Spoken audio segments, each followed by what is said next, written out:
Bismillahirrahmanirrahim. Assalamualaikum warahmatullahi wabarakatuh. Alhamdulillah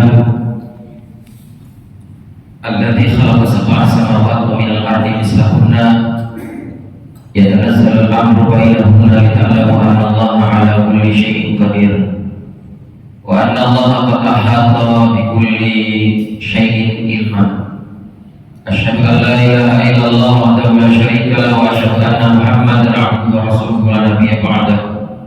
Allahumma shalli wa sallim wa barik 'ala sayyidina Muhammad wa ala alihi wa ashabihi wa man tabi'ahum bi ihsan ila yaumil mab'ats.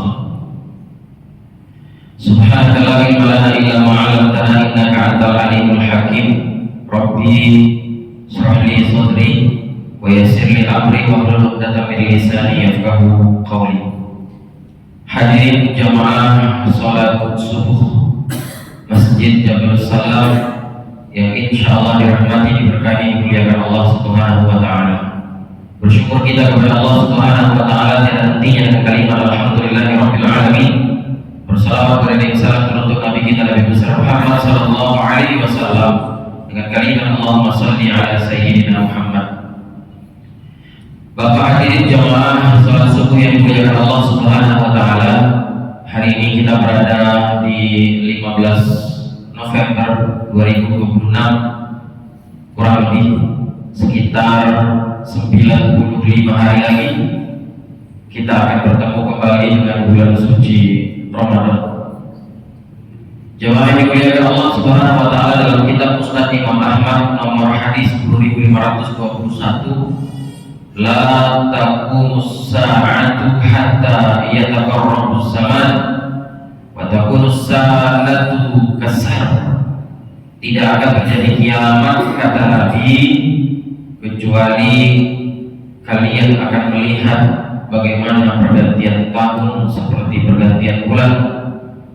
Wa takunu sahratu, dan kalian melihat, kata Nabi sallallahu alaihi wasallam, pergantian daripada bulan kal jum'ati, seperti pergantian satu pekan, wal jum'ati kal yaum, pergantian satu Jumat seperti satu hari, wal yaum qad taramatin nar, dan pergantian satu hari seperti api yang memakan kayu bakar begitu cepat. Ketika Allah Subhanahu wa taala memperingatkan Nabiullah Adam alaihissalam, Allah maktubkan di dalam Al-Quran di surat ke-20, surat Toha juz ke-16 ayat 117 akhir. Allah Subhanahu wa taala berfirman, halaman 320 sebelah kiri, fala yukhrijannakuma minal jannati fatasqa. Kata Allah dalam Hawa, jangan sampai kalian berdua ini keluar dari surga. Fatasqa, karena kalau keluar dari surga pasti nanti capek, letih, lelah, dan itu konsep hidup di dunia. Maka kenapa hari ini masih terasa lelah, capek, ngantuk? Karena masih ada di dunia.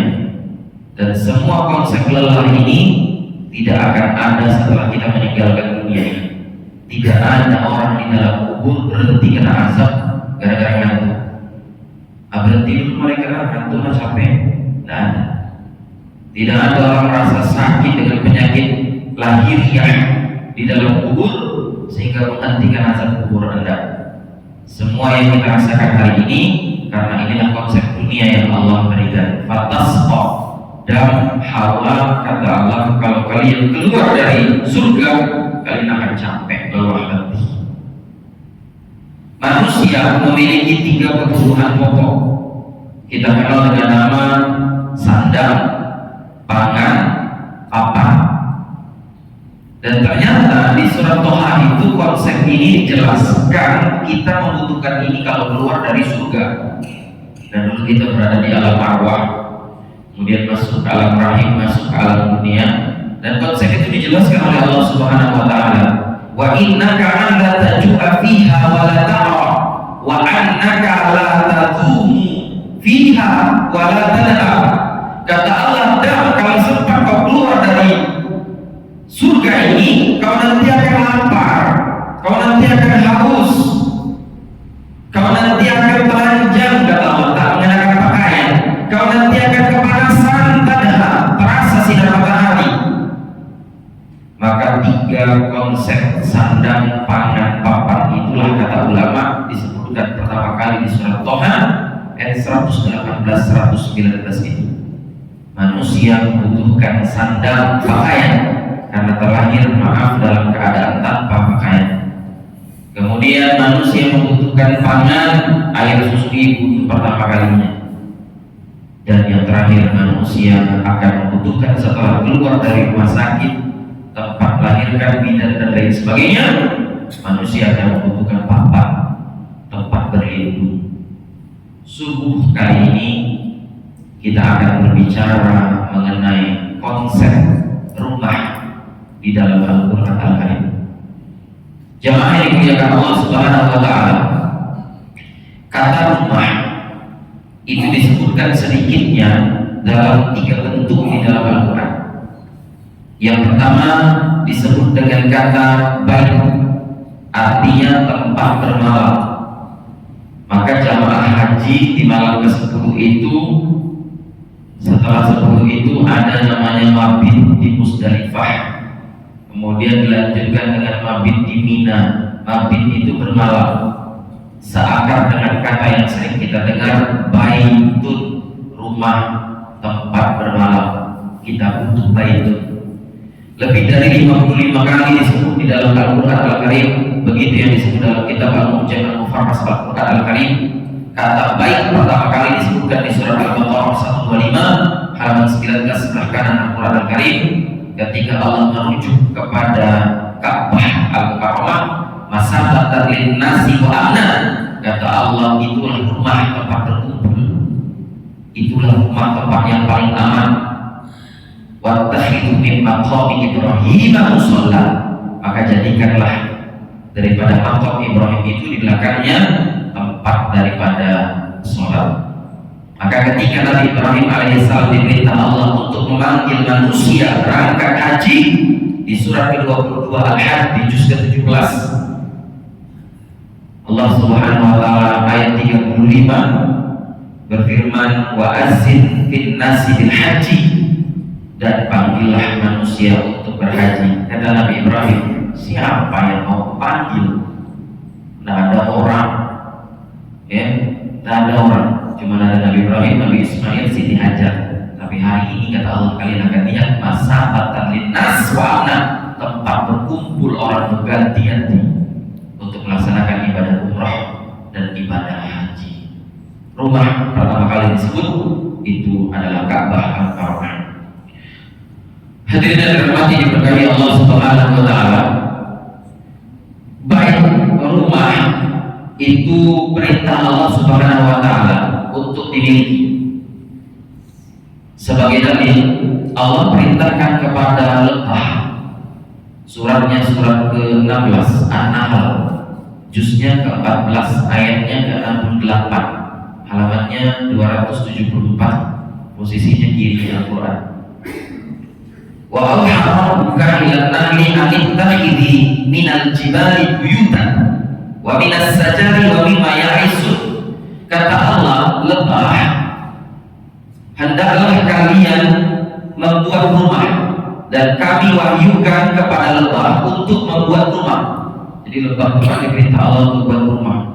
Ada 3. Pertama kata Allah, minal jibal, di atas bukit-bukit, di atas gunung-gunung yang sudah disediakan, tinggal buat, tinggal tempatin, sudah ada. Kedua kata Allah, wa minas sajar, atau buat sendiri kata Allah, di atas pohon-pohon yang tinggi. Dan yang ketiga kata Allah, wa mimma ya'isun, dan rumah yang nanti akan dibuatkan oleh manusia.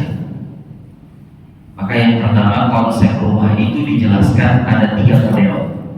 Yang pertama, rumah warisan, rumah yang sudah disiapkan orang tua,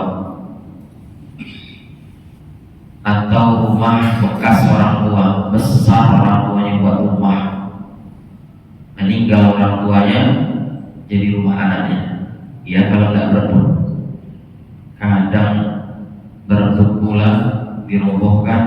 dijual, dibagi-bagi.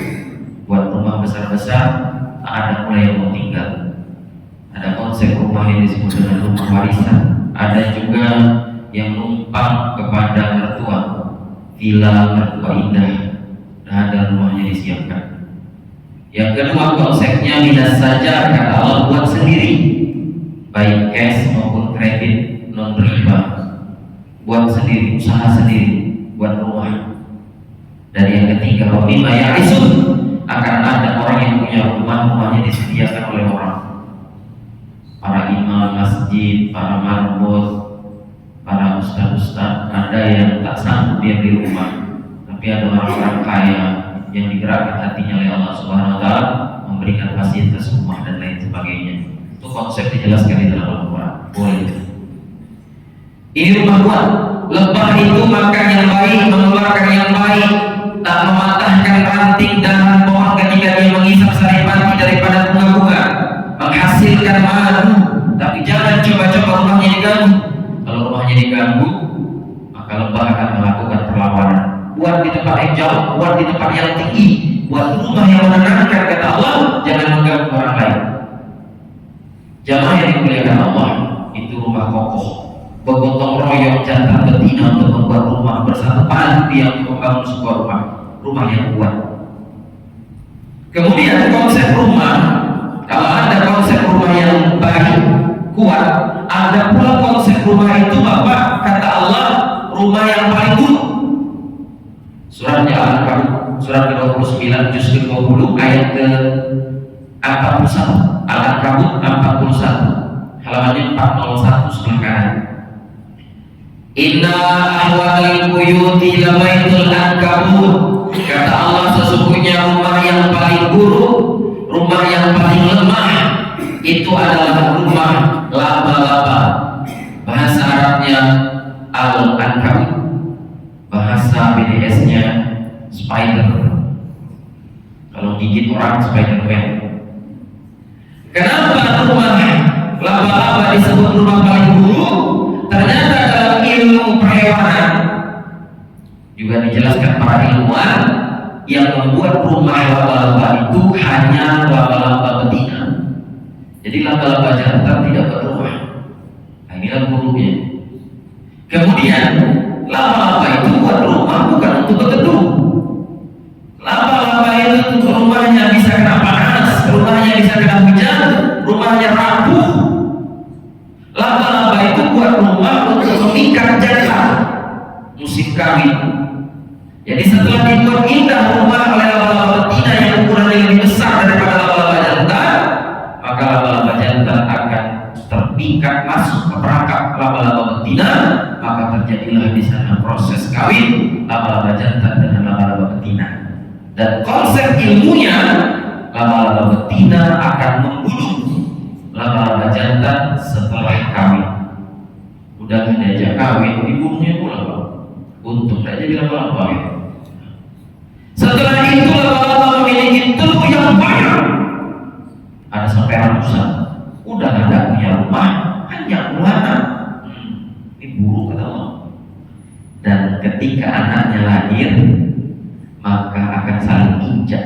Bahkan laba-laba betina itu akan memakan daripada anak-anaknya, dan tersisa hanya sedikit. Inilah konsep rumah yang buruk. Kata Allah, ada orang makan tulang istri, tak mau kerja. Ada orang yang buat rumah untuk maksiat, rumahnya untuk panti pijat, rumahnya untuk prostitusi, rumahnya untuk sarang judi, sarang permainan pakai taruhan. Ada orang yang buat rumah untuk kemaksiatan. Al-Ankabut, seburuk-buruk rumah, rumah yang tak memiliki nilai manfaat di dalam Allah Subhanahu wa taala. Baik. Jamaah yang dimuliakan Allah Subhanahu wa taala. Yang kedua, konsep rumah itu disebut dalam Al-Qur'an dengan kata manzil. Tempat turun, nazala yanzil, turun. Ada tempat turun yang mengerikan, ada tempat turun yang menyenangkan. Tempat turun di neraka disebut dengan nuzul, tempat turun di surga pun disebut dengan nuzul. Surat Al-Kahfi Al-Kahfi surat ke-18 juz ke-16 ayat ke-102 dan 107, halaman yang 304, posisinya kiri Al-Quran Al-Karim. Inna a'tadna jahannama lil kafirina nuzula. Sesungguhnya kami menyediakan tempat turun bagi orang-orang kafir, yaitu yang sangat mengerikan, namanya Jahannam. Ada tempat turun nanti yang paling mengerikan, namanya neraka. Innal ladzina amanu wa 'amilus shalihat kanat lahum jannatul firdausi nuzula. Kalau di 102 disebut untuk orang kafir, kalau di 107 disebut nuzula juga untuk orang-orang yang beriman dan orang-orang yang bertakwa. Ada rumah seperti surga, ungkapannya baiti jannati, rumahku surga. Ada rumah yang seperti neraka, panas, piring sering melayang, lemari sering pecah, kaca retak, berkelahi suami istri, ngobrol tidak tenang, komunikasi tidak lancar. Rumahnya seperti neraka. Lebih tenang di luar rumah daripada di dalam rumah. Nuzul. Maka kata ulama, banyak-banyak baca doa sebelum masuk rumah. Surat Al-Mu'minun surat 23 juz ke-18 ayat 29, halaman 344, kiri Al-Quran Al-Karim. Rabbi anzilni munzalan mubarakan wa anta khairul munzilin. Baca salam sebelum masuk rumah. Tak ada orang. Kitab I'anatul Talibin jilid yang kedua. Siapa yang masuk rumah tak mengucapkan salam, maka setan dasing akan bertugas menjadikan rumah tangga itu sebagai rumah tangga yang panas, berkelahi. Istri yang terlihat cantik akan menjadi perempuan yang terlihat paling buruk.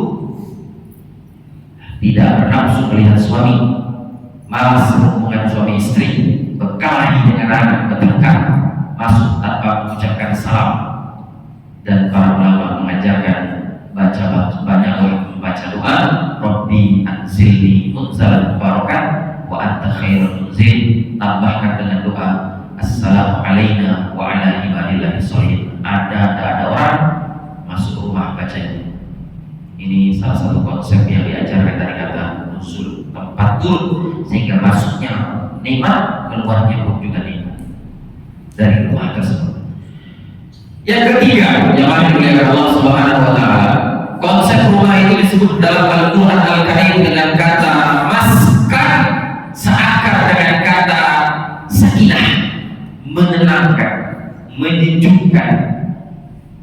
Rasanya kalau tidak cepat-cepat pulang ke rumah tidak enak, maka bulan Ramadan nanti akan terlihat bagaimana suasana rumah lebih nikmat daripada di bulan Ramadan. Sahur bersama, buka bersama, aktivitas bersama, tadarus kadang bersama. Ramadan membuat suasana rumah jauh berbeda daripada di luar bulan suci Ramadan. Sakit maskan. Ketika Allah menyebutkan di dalam surat An-Naml surat ke-27 juz ke-19 ayat ke-18, halaman 378, sebelah kiri, Nabi Sulaiman mau lewat, ada semut. Kata semut betina, pemimpin semut-semut itu, qalat nablat. Jadi semut yang teriak di zaman Nabi Sulaiman itu Pak, semut betina, namlatu, perempuan betina. Kata semut betina itu, ya ayuhan namlu dukhulu masakinakum. Hei pasukan semut, lari, masuk, berlindung ke rumah kita yang menenangkan. Karena Sulaiman mau lewat, Sulaiman datang.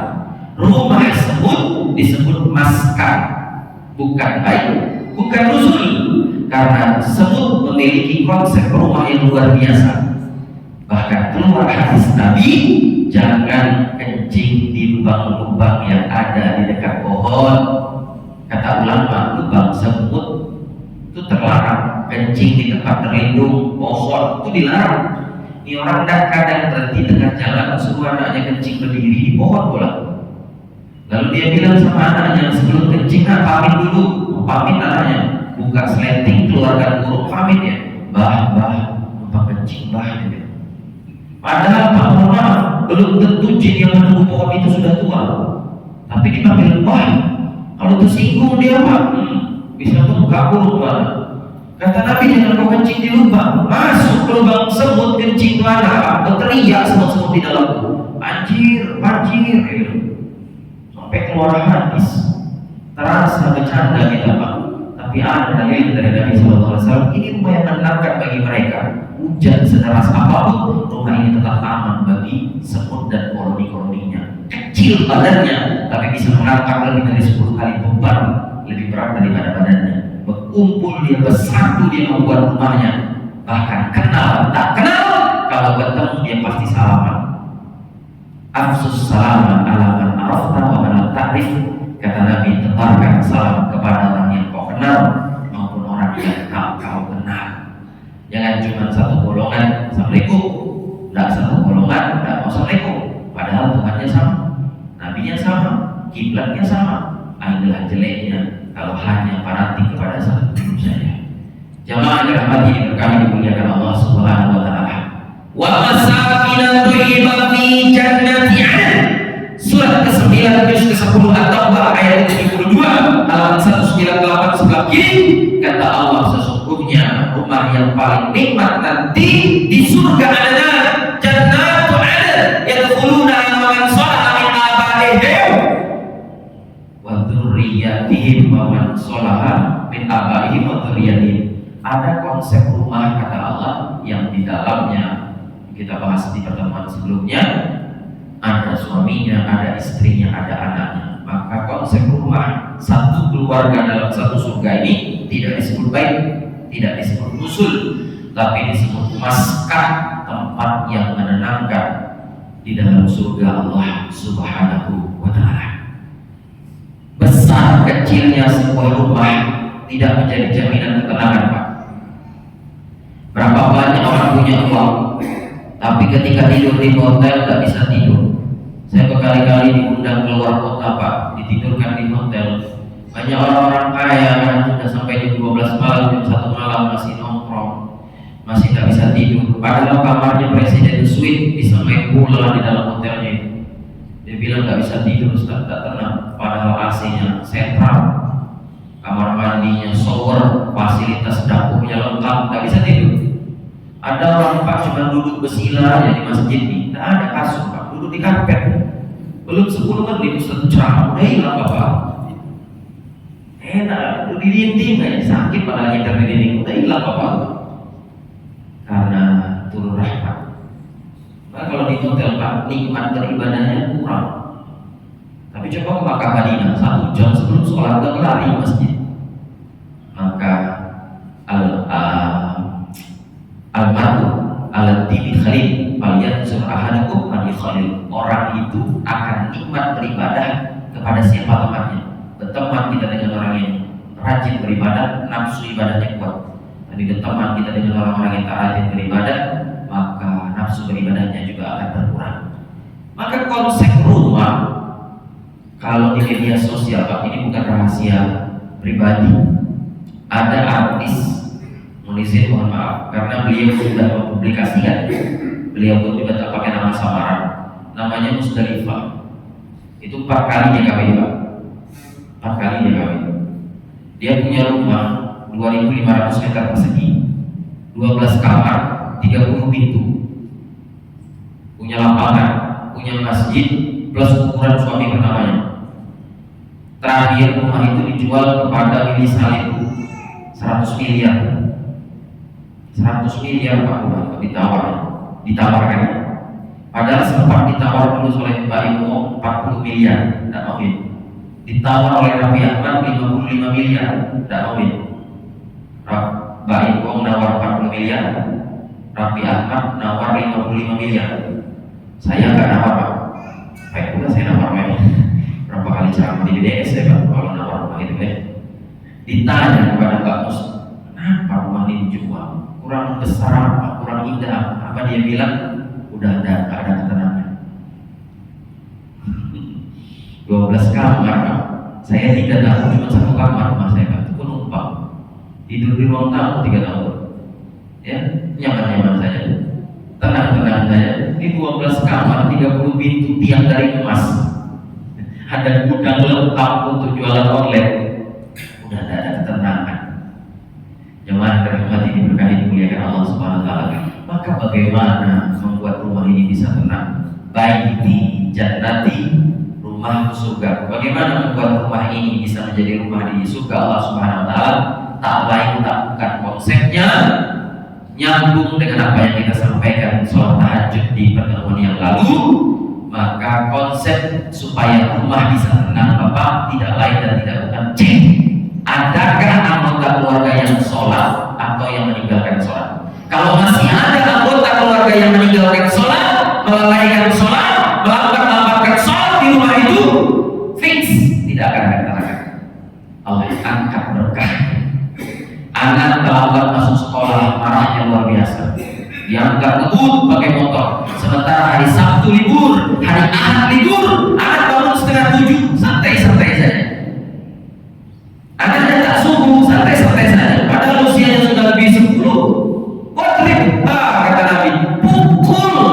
Walaupun pukulnya tidak meninggalkan bekas, pukulnya tidak menyakitkan, pukul kata Nabi. Hari ini dicubit guru dilapor polisi. Jamaah terhormati diberkahi dimuliakan Allah Subhanahu wa taala. Kalau Bapak buka surat Al-Baqarah, unik. Di surat Al-Baqarah itu halaman 35 sampai 39, ayat 221 sampai 242. Surat Al-Baqarah ayat 221 sampai 242. 21 ayat. Itu berbicara tentang rumah tangga. Rumah dan tangga. Kenapa disebut rumah tangga? Karena dia naik, Pak. Dan butuh proses. Ya, dan kalau tidak hati-hati bisa jatuh. Itu mulai dari memilih pasangan, kemudian proses menikah, proses bermuamalah dengan istri, sampai kalau harus bercerai itu dijelaskan. 21 ayat. Dan kata ulama, hebatnya di antara ayat 221 sampai 242 itu ada ayat nomor 238.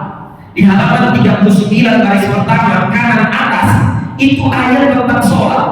Hafizu ala sholawatikum wassolatil wusta wa qumu lillahi qanitin. 21 ayat berbicara tentang rumah tangga. Allah selipkan ayat sholat. Jaga sholat 5 waktu, jaga sholat asar, jaga sholat malam.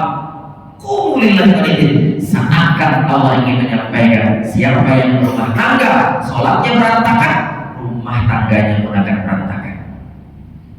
Itu konsep yang disebut di surat Al-Baqarah 221 sampai 242. Sholat 5 waktu, hafizu ala sholawatikum. Kemudian apa lagi? Wassolatil wusta, sholat asar, sholat tengah-tengah.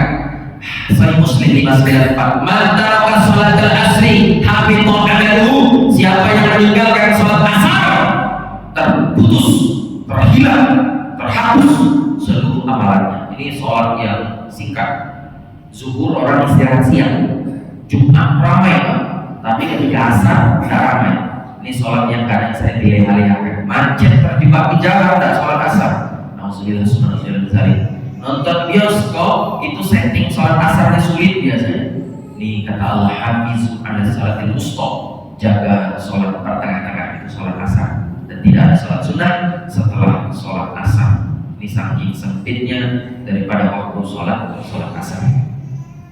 Wa qumu lillahi qanitin, dan berdirilah. Dan kata ulama inilah sholat sunnah, sholat tahajud, sholat duha, sholat istikharah, sholat di rumah.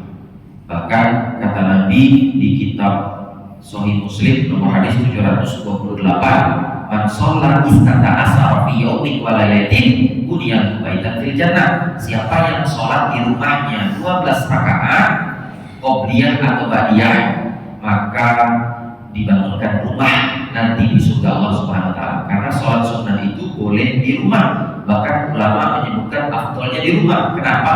Nabi sholat sunnahnya tidak di masjid. Walaupun ada beberapa sholat yang dikerjakan Nabi di masjid. Karena kalau Nabi qobliyahnya di masjid, keluar Nabi dari kamar orang iqomah, maka Nabi sholat sunnahnya di rumah. Apalagi seperti tahajud 12 rakaat, 2 rakaat sebelum zuhur, 2 rakaat sebelum subuh, 4 rakaat sebelum zuhur, 2 rakaat setelah zuhur, 2 rakaat setelah maghrib, dan 2 rakaat setelah isya. 2 sebelum subuh, 4 sebelum zuhur, 2 2 setelah zuhur, 2 setelah maghrib, dan 2 setelah isya. Ini jangan tinggal istata asyar untuk membuat rumah ini menjadi surga dunia dan surga akhirat. Yang kedua, bagaimana membuat rumah ini menjadi surga? Bagaimana membuat rumah ini bisa berkumpul lagi di akhirat? Konsepnya dijelaskan di surat Al-Muzammil, surat ke-73, ayat keempat. Kalau kemarin ayat kedua, kali ini ayat keempat. Ternyata tidak hanya tahajud kata Allah. Di ayat keempat halaman 574 baris keempat kiri atas Al-Quran Al-Karim juz 29 itu kata Allah, "Ausid alaihi warattilil Qur'ana tartila." Baca Quran. Maka Nabi menyampaikan dalam hadisnya Sahih Muslim 780, Sunan Tirmizi 2877. Kata Nabi, "La taj'alu buyutakum maqabir, inna syaitana yafirru minal buyuti tuqra'u fihi suratul Baqarah." Jangan jadikan rumah kalian seperti kuburan, rumah yang tidak pernah dibacakan Al-Quran. Jangan hanya Ramadan baca di ruang tamu Quran, baca di dapur Quran, kecuali toiletnya WC, baca di kamar Quran, sehalaman kah, setengah halaman kah. Kata Nabi, rumah yang dibacakan Quran, sinarnya langsung menembus langit Allah Subhanahu wa taala, setan tunggal langgar. Rumah yang dibacakan surat Al-Baqarah. Inilah nyambung. Nabi itu tahajudnya baca 286 ayat surat Al-Baqarah. Surat yang membuat rumah menjadi tenang. Ada ayat kursi di dalamnya. Jadi kalau dapur Bapak WC, kalau kamar ruang tamu, kalau ruang tamu Bapak terasa panas, sering-sering bacakan surat Al-Baqarah di pojok-pojoknya. Di ruang tamu, di ruang tengah sering panas, bacakan surat Al-Baqarah. Itu Nabi 780 2877 Tirmizi.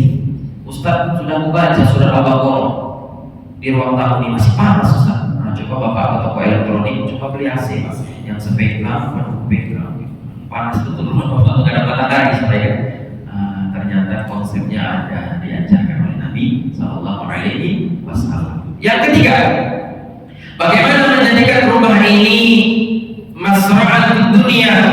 Nah, Imam Ghazali, tempat bercocok tanam sehingga bawa hasil nanti ke akhirat, tidak lain dan tidak bukan dalam kitab Sahih Muslim, Sarah Sahih Muslim nomor hadis 46.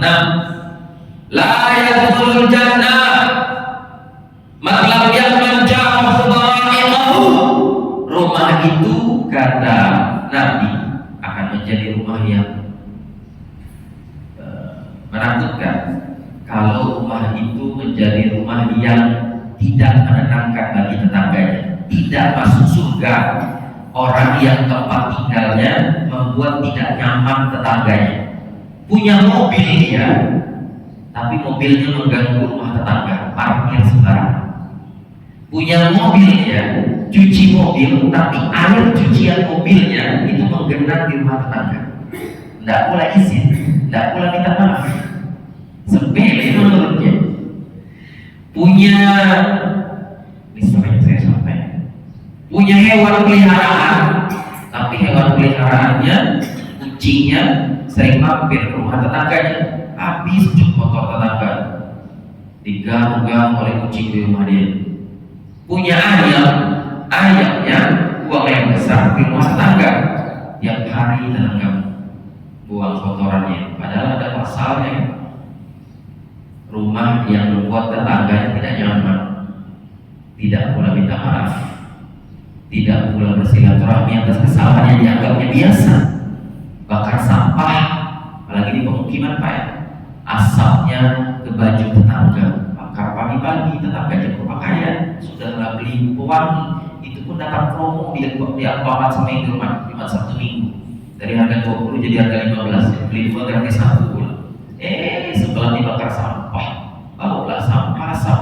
Pura-pura nggak tahu ya, hidupin musik, nggak izin tetangga, ada acara kantor, ada acara alumni, tetangga dan diundang. Memang tak wajib mengundang, tapi setidaknya kasih tahu akan ada arisan di rumah saya, pakai speaker, nanti mungkin mengganggu jam tidur siang, akan ada pengajian nanti pakai speaker. Walaupun tak diundang, minimal kalau ada lebih kue, lemparlah rumah tetangga. Man ya menjauh bahwa dia tahu siapa yang rumahnya tidak menjadi tenang bagi tetangganya, rumah ini tidak bisa dibawa ke dalam surga Allah Subhanahu wa taala. Isinya tidak bisa berkumpul di dalam surga Allah Subhanahu wa taala. Itulah konsep rumah yang disebutkan di dalam Al-Quran. Baik tempat bermalam, nuzul tempat kita turun, maka kita baca keluar rumah Bismillah tawakkaltu 'alallahi la haula wala quwwata illa billah. Kalau mau lebih paham, bacanya dengan domirna Bismillah tawakkalna. Maka ketika kita keluar, bukan saja Allah jaga kita, tapi juga jaga istri kita. Allahumma antas sholihu fis safarina wal khalifatu fi ahlina. Jaga kami dalam perjalanan ya Allah, jaga keluarga kami yang kami tinggalkan ya Allah Subhanahu wa taala. Masa di hari ini Pak ya, kemarin kita lihat ada anak di Makassar itu kan diculik, dijual sampai terakhir ke tangan keempat. Tangan pertama 5 juta, tangan kedua 30 juta, tangan ketiga 80 juta, tangan keempat suku anak dalam Jambi itu sekitar 15 jam dari rumah saya, itu 85 juta. Untuk punya anak hanya merokok kocek sampai 85 juta. Menjaga anak kita Pak, yang sering-sering dimarahi dengan cara yang tidak baik, kadang keluar suku isi kebun binatang. Tapi kalau sedang orang baik, manisnya, ya, bagusnya kata-katanya. Tapi dengan istri kasar, dengan anak kasar, istri tiga yang harus dijaga: orang tua, istri, dan anak. Nuzul, tempat turunnya harus baik, tempat keluarnya harus baik. Dan yang ketiga, itu disebut dengan kata maskan. Sudah rindu kita makan satu meja dengan anak, makan satu meja dengan istri. Sekarang istri makan di kamar, anak makan di dapur, suami makan di ruang tamu. Tidak ada lagi meja makan. Sudah makan dengan anak, ini piring, ini handphone, sambil scroll. Tidak ada lagi komunikasi hari ini. Tapi anak-anak lahir tahun 80-an, tahun 90-an masih merasa Pak, makan tidak boleh hidup TV. Matikan TV itu dulu. Makan satu meja, baca doa, timbul berkah. Kadang tidak berani makan sebelum ayah makan. Sekarang ada lagi mulai musbilah. Maka kita tidak mengurus rumah tangga orang, urus rumah tangga kita masing-masing Pak. Ciptakan suasana itu lagi. Maka Ramadan mengajarkan buka bersama, sahur bersama, satu meja kata Nabi, berkahnya luar biasa. Maka Nabi Ibrahim itu makan satu meja dengan tamunya. Berapa banyak hari ini orang sudah menghilangkan kebiasaan nikmatnya berumah tangga. Bukan rumah tangganya yang dingin, tapi terkadang kita yang terlalu lama bermain handphone. Sudah duduk berdua istri, tapi masih pegang handphone masing-masing.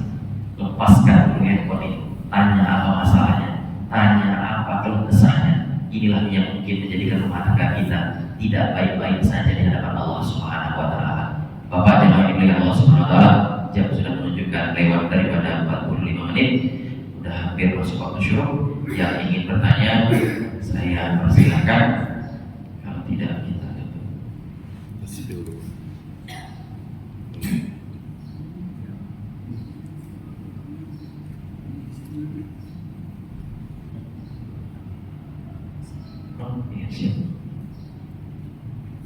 Ustaz,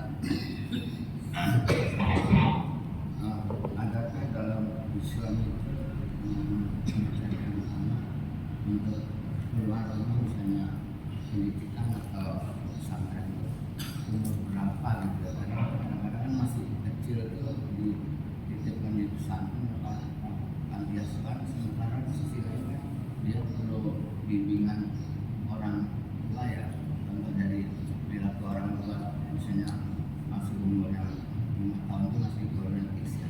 Kadang-kadang masih kecil sudah dititipkan ke pesantren. Baik, menitipkan anak di luar pengawasan orang tua itu sebenarnya zaman Nabi sudah dilakukan. Nabi itu ada namanya ibu susuan. Nabi itu dititipkan ke Halimatus Sa'diyah sampai usia 4 tahun. Ya, bahkan mintanya 2 tahun, tapi ditambah 4 tahun. Padahal ibunya ada, Aminah. Keluarga Nabi itu kaya-kaya, tapi dititipkan ke Bani Sa'adah, orang miskin Pak. Bahkan ketika Nabi wafat, ketika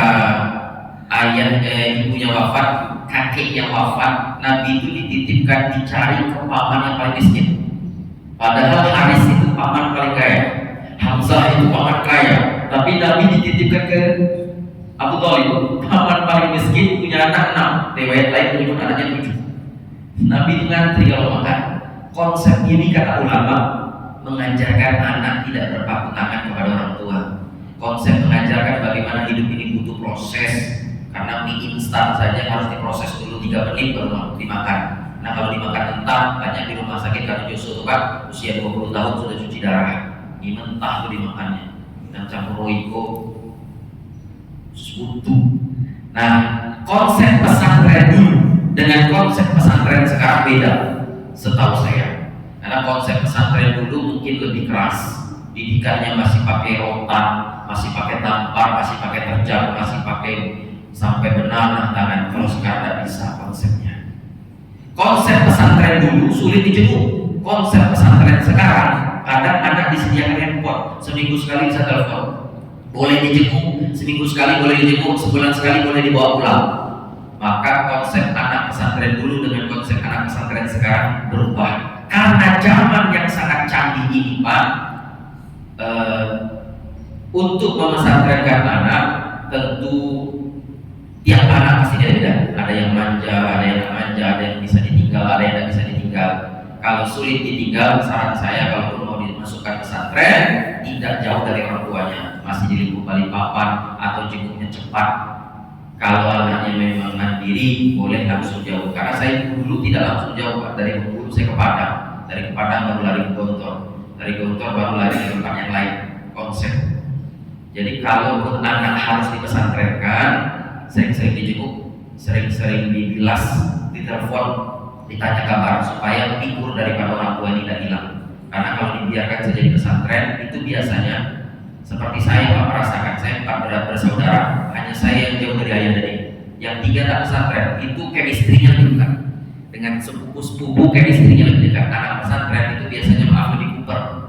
Dia bergaulnya tidak seperti orang-orang yang dekat dengan orang tua. Itu konsekuensinya. Maka kalau Bapak tidak menginginkan hal ini terjadi, saran saya setelah SMA, setelah SMP selesai baru dipesantrenkan, dengan syarat SMP-nya di pendidikan agama boarding school atau sekolahnya sekolah berbasis agama, sehingga memasukkan nanti ke SMA di pesantrennya lebih enak. Tapi kalau anaknya sudah minta dari SMP, tidak jadi masalah, tapi jangan ditinggalkan begitu saja. Sering-sering ditelepon, sering-sering dijenguk, sehingga figur sang ayah tidak hilang, figur orang tuanya tidak hilang. Kalau kewajiban dalam dalil baik hadis maupun Quran tidak ada, harus pesantren itu tidak ada. Karena ini konsep mendidik anak sesuai dengan tradisi, budaya, kebiasaan, pola belajar, pola pendidikan. Jadi kalau ditanya adakah kewajiban memesantrenkan anak, tidak ada. Karena yang pesantren pun belum tentu lebih baik daripada yang tidak pesantren. Ribuan orang lulus, sekali lulus Gontor itu Pak, tidak semua jadi ustaz. Teman-teman di Balikpapan di 400-an, bahkan mungkin lebih ya, 200 itu teman-teman Gontor. Tapi yang khotib Jumat tidak semuanya. Jadi tidak serta-merta pendidikan itu bisa menjamin seseorang dekat kepada Allah Subhanahu Wa Taala kalau tidak disupport dari orang tuanya. Hartanya dikasih yang halal, maka anaknya pun sekolahnya pun akan lebih baik. Jadi kalau ditanya saran saya, kalau anaknya tidak matang di usia SMA mentalnya, tapi kalau dia memang sudah minta dari SMP tidak apa-apa, tapi cari yang cepat, yang dekat untuk jenguk. Walaupun satu pulau Pak, kayak sini ke Pontianak ya, misalnya pesantrennya di Pontianak. Ke Pontianak kan harus ke Jakarta dulu, satu kali mantap, tapi jauh prosesnya. Tapi kalau dia sekolahkannya di Surabaya, cuma 1 kali pesawat, Balikpapan Surabaya, cepat. Kalau dia sakit, kalau dia tiba-tiba mungkin dibully, dia kelali dan lain sebagainya, menjenguknya cepat. Kalau harus disantrenkan, pikirkan itu semua, bagaimana pola komunikasinya cepat, kemudian pola jenguknya cepat, karena sosok seorang ayah dan seorang ibu itu tidak bisa lepas dari pola asuh seorang anak. Itu Pak, menurut saya yang bisa saya jawab. Wallahu a'lam bishawab. Ada lagi?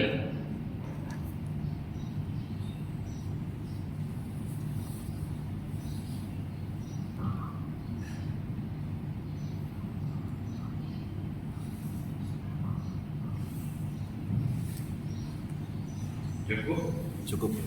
Baik Bapak, Ibu, hadirin saudara-saudara yang dirahmati diberkahi dimuliakan Allah Subhanahu Wa Taala. Sebelum kita berdoa kepada Allah Subhanahu Wa Taala, mohon keikhlasan hatinya, kirimkan surat Al-Fatihah kepada Ketua Masjid kita, Bapak Haji Abdul Muin, yang sedang diuji oleh Allah Subhanahu Wa Taala. Semoga dengan asbab doa dari Bapak hadirin sekalian, Allah angkat penyakitnya, Allah pulihkan diberikan seperti mana biasa lagi. Allah sembuhkan sesungguh-sungguhnya, syifaan ajilan, syifaan la yuqadiru saqaman, penyakit sembuh yang tidak mendatangkan rasa sakit kembali. Amin Allahumma amin. Ala hazin niyah wa bi niyatin sholihah khususan bi syifaatin ajilan ila jasadi Haji Abdul Mu'in bi asbabillahi ta'ala bi syafaati Rasulillah sallallahu alaihi wasallam wa li jami'i ad'aina min jam'iyati hadirin al hadirat min Masjid Jabal Salam. Suratul Fatihah. A'udzubillahi minasyaitonir rajim. Bismillahirrahmanirrahim. Alhamdulillahirabbil alamin. Arrahmanir rahim. Maliki yaumiddin. Iyyaka na'budu wa iyyaka nasta'in. Ihdinas siratal mustaqim. Siratal ladzina an'amta 'alaihim ghairil maghdubi 'alaihim waladdallin. Amin. Allahumma lakal hamdu wa ilaikal mustaqam wa antal musta'an wa la haula wa la quwwata illa billahil 'aliyyil 'azim. Allahumma shalli wa sallim wa barik 'ala sayyidil karim sayyidina Muhammad wa 'ala ali sayyidina Muhammad.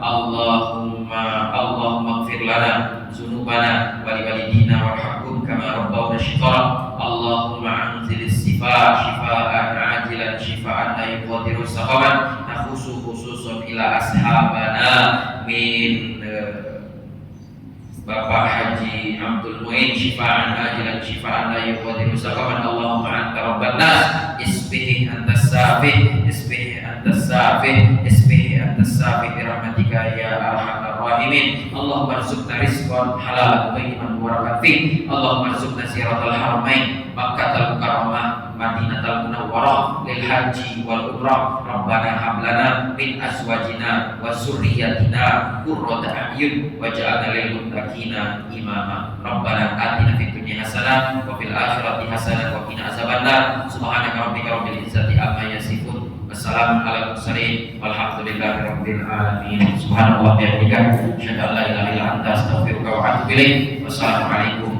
warahmatullahi wabarakatuh.